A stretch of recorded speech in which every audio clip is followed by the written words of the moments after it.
Her words carry lessons and perspectives.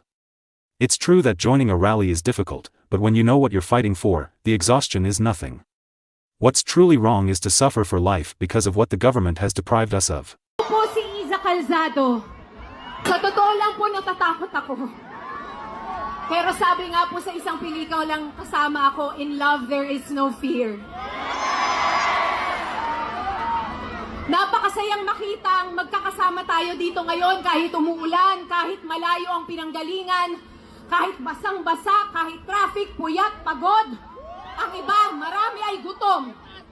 Masaya dahil nagtitipon tayo, dahil nais nating magpahayag ng galit. Nais nating papanagutin ang dapat na managot.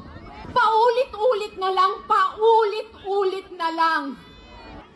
Dahil noong tayo'y nananahimik at nagbibisi-bisihan at walang pakialam, may mga puwersang nagnanakaw ng bilyong-bilyon, trillions, na dapat sana ay para sa bayan.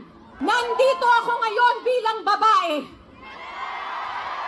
Nandito ako ngayon bilang isang nanay. Bilang isang Pilipino. Ibinoto natin sila dahil may pangako sila. Nangako silang mamumuno sila ng tapat. Nanumpa silang uunahin nila ang kapakanan nating lahat at ibabangon tayong muli. At ang pinakamahalaga ay nanumpa silang susunod sila sa batas na dapat pareho at pantay para sa lahat. Nasaan yon?